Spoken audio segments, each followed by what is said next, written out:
துரைமுருகன் அவங்க பையனுக்கோ இல்ல முதலமைச்சர் குடும்பத்துக்கோ பெங்களூர்ல ஏதாச்சும் பெரிய நிறுவனங்க வேலையில் இருக்கா?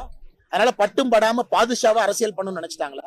கர்நாடக விவகாரத்தில் காசு வாங்கிவிட்டு அமைச்சர் துரைமுருகன் செயல்படுவதாக தனக்கு சந்தேகம் உள்ளது என பாஜக மாநில தலைவர் அண்ணாமலை செய்தியாளர் சந்திப்பில் தெரிவித்துள்ளார். என்ன சந்தேகமா இருக்காம துரைமுருகனுக்கு? இல்லண்ணே, பத்திரிகை நண்பர்கள் நீங்களா சீனியரா இருக்கீங்க.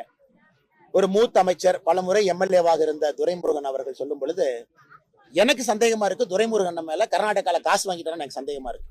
நான் சொல்றேன் பாருங்க, கர்நாடகா காங்கிரஸ் அரசு கிட்ட துரைமுருகன் அவர்கள் கை நீட்டி பணம் வாங்கிட்டாரான்னு எனக்கு சந்தேகமா இருக்கு. ஒரு மத்திய அரசு மேல சந்தேகமா இருக்குன்னு சொல்றாருல்ல, இப்ப ஏன் சந்தேகத்தை நான் சொல்றேன்.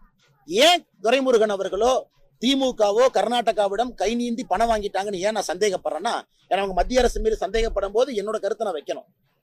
எதுக்கு சந்தேகமா இருக்குன்னா, இதுவரை கர்நாடகா காங்கிரஸ் அரசை பத்தி ஒரு வார்த்தை பேசலையானே, ஒரு வார்த்தை கண்டிக்கலையானே, கர்நாடகா காங்கிரஸ் அரசு செய்வது தப்புன்னு சொல்லவே இல்லையானே, டி.கே. சிவகுமாராக இருக்கட்டும் சித்தராமையாவா இருக்கட்டும் அவர்களை எதிர்த்து ஒரு அறிக்கை இல்லையானே, அவங்க பண்றது தப்புன்னு வாய் திறந்து சொல்லியானே. ஏன்னா கர்நாடகால பெங்களூர் ஏதாச்சும் கமிஷன் ஆட்சி நடத்துறாங்களா? அவங்க கான்ட்ராக்டர் ஓட்டுறாங்களா? துரைமுருகன் அவங்க பையனுக்கோ இல்ல முதலமைச்சர் குடும்பத்துக்கோ பெங்களூர்ல ஏதாச்சும் பெரிய நிறுவனங்க வேலையில் இருக்கா? அதனால பட்டும் படாம பாதுஷாவா அரசியல் பண்ணணும்னு நினைச்சிட்டாங்களா? மத்திய அரசின் மீது சந்தேகப்படும் அளவுக்கு துரைமுருகன் அவர்களுக்கு என்ன இருக்கு? அது ஒரு வெளிப்படையா சொல்லணும்ல. இல்ல மத்திய அரசு மேல துரைமுருகன் சந்தேகப்படுறா வெளிப்படையா சொல்லட்டும்.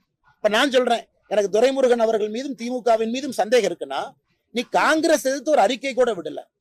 அங்க இருக்கக்கூடிய டி.கே. சிவகுமாரோ சித்தராமையா அவர்களோ தப்பு பண்ணிட்டாங்கன்னு வாய் திறந்து பேசல. அப்படி இருக்கும்போது எனக்கு சந்தேகம் வருது. செய்திகளை உள்ளது உள்ளபடி தெரிந்து கொள்ள ரெஃப்ளெக்ட் நியூஸை சப்ஸ்கிரைப் பண்ணுங்க.